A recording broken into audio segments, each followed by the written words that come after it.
नमस्कार. भारतीय संस्कृती या चॅनलमध्ये तुमचं स्वागत आहे. आपला आणि निसर्गाशी म्हणतो ना डायरेक्ट कनेक्शन आहे, डायरेक्ट संबंध आहे. म्हणजे कसं आपण ऑक्सिजन घेतो आणि कार्बन डायऑक्साईड सोडतो. हा कार्बन डायऑक्साईड एखादं झाड घेतं आणि ते ऑक्सिजन आपल्याला परत देतात. हे जे देवाणघेवाण आहे ही मानव आणि निसर्गामधलं डायरेक्ट कनेक्शन सांगतं. प्रत्येक संतांनी सुद्धा निसर्गाला परमेश्वर मानले, झाडावर त्यांनी प्रेम केले आणि प्रत्येक संत कुठल्याही धर्मातला असो त्याचा काहीतरी एका वृक्षाशी संबंध आलेला आहे.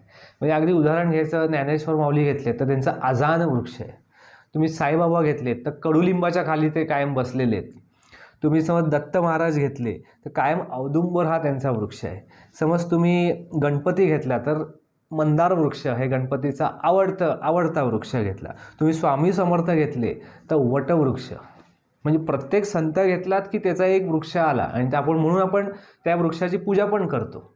वटवृक्षाची पूजा करतो, औदुंबराची दत्त म्हणून पूजा करतो की दत्ताच्या देवळाच्या बाहेर औदुंबर असतंच किंवा औदुंबराच्या खाली एक दत्ताची छोटी फोटो किंवा त्याची पूजा करतो. हे सगळं आलं आपल्या संस्कृतीने. हे निसर्गाशी कनेक्शन हे कायम जोडून दिलेलं आहे. एवढंच नाही, बघा ज्योतिषशास्त्र आहे. ज्योतिषशास्त्रामध्ये 27 नक्षत्र आहे. त्या नक्षत्रांचा अभ्यास आहे, पण प्रत्येक नक्षत्राचा एक झाड दिलेलं आहे. 27 नक्षत्र, 27 वेगवेगळे वृक्ष आहेत. तुम्ही उदाहरण म्हणून एक पूर्वा भाद्रपद नक्षत्र घेतलं तर आंब्याचं झाड आहे. तुम्ही पुनर्वसू नक्षत्र घेतलं तर बांबूचं झाड आहे.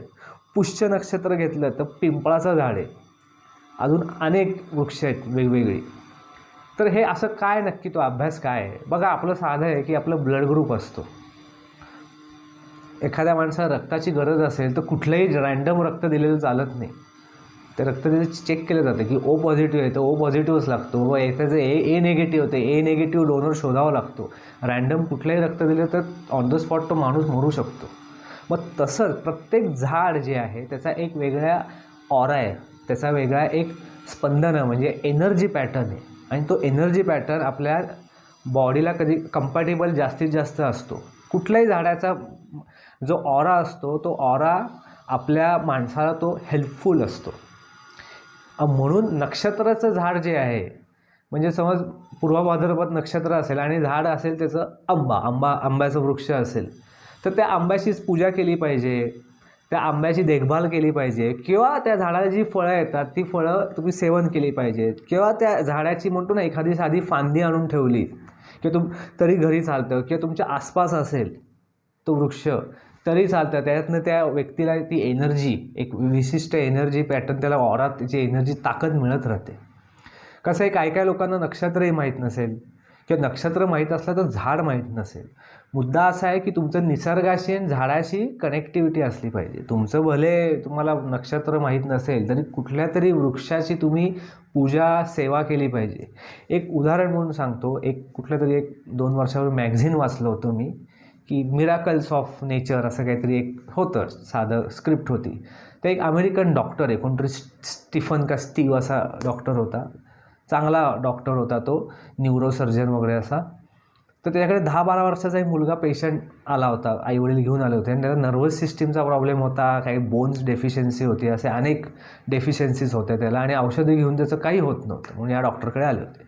डॉक्टर म्हणले तुमची सगळीच ट्रीटमेंट झालेली आहे, ह्याला एकच औषध आहे की हा निसर्गात जास्तीत जास्त गेला पाहिजे, उन्हात जास्तीत जास्त गेला पाहिजे. आणि त्या मुलाला सांगितलं की तुझ्या घराजवळ एक मोठा वृक्ष असेल, कुठलाही तुझा आवडीचा वृक्ष, त्याला रोज मिठी मारायची, जाता येतं त्याला मिठी मारायची, हेच औषध. आईवडिलांना हे पटलं नाही की डॉक्टर हा मेडिकल प्रॅक्टिशनर आहे आणि हे औषधं द्यायचं सोडून हे काय झाडाला मिठी मार वगैरे. पण त्या मुलाची मात्र श्रद्धा होती, डॉक्टरने सांगितलं आहे. तर तो शाळेतनं जाता येता खेळता सारखा तो बाहेर म्हणजे अंगणात असायचा आणि तो एका झाडाला सारखी मिठी मारायचा. 2-3 महिने असे गेले, त्याच्यामध्ये कणभर इम्प्रूव्हमेंट दिसायला लागली. काही अजून महिने गेले, 8 महिने 10 महिने, तो ऑलमोस्ट त्याचे डेफिशियन्सी होत्या त्या रिकवर झाल्या. तर हा काय मिरॅकल नाही, हा निसर्गाची ही किमया आहे, ही निसर्गाची ताकद आहे. तो मुलगा झाडाला मिठी मारायचा आहे म्हणजे त्याच्या देहातली जी नेगेटिव्हिटी होती ते झाड सक करायचं आणि झाडामधली जी पॉझिटिव्ह एनर्जी त्या मुलाला कायम सतत मिळत राहिली. त्यामुळे पूर्वीचा जो मानव होता निसर्गाशी कनेक्टेड होता म्हणून त्याची तब्येत ही कायम चांगली होती. आज आपण शहरात आलो, झाडं कापली, सगळं पोल्युशन झालं, त्यामुळे आपण एक निसर्गापासून एका विशिष्ट झाडापासून आपण दूर गेलेलो आहेत आणि म्हणून वेगवेगळे आजार झालेले आहेत. म्हणून आपलं जे कनेक्शन आहे हे निसर्गावर असलं पाहिजे. आणि आमच्या संस्कृतीने कायम, तुम्ही धर्माचा अगदी काय बोललात तरी निसर्गाशी जवळचं कनेक्शन आहे. आणि हे ऋषीमुनींनी प्रत्येक नक्षत्राचं झाड शोधून ठेवलं आहे, म्हणजे त्या झाडाची एनर्जी तुम्हाला ऊर्जा मिळू शकते. म्हणजे हेच सांगायचं आहे की आपल्या संस्कृतीने कसं आहे की निसर्गाला परमेश्वर मानलं आहे. आज निसर्गाची खूप हानी होते, ती हानी होता कामा नये. आपल्या संस्कृतीमध्ये कायम झाडाची पूजा, कुठल्याच धर्मात झाडाची, वृक्षाची पूजा केली नाही, जे आमच्या संस्कृतीने सांगितलं आणि एवढं डीपमध्ये सांगितलं आहे. म्हणून तुमचं नक्षत्र कुठला असेल तर तुम्ही मला कॉमेंट करा, शेअर कॉमेंट्स करा आणि तुम्हाला मी झाड सांगेन कुठलं आहे, तुमच्या नक्षत्राचं झाड कुठलं आहे ते. धन्यवाद.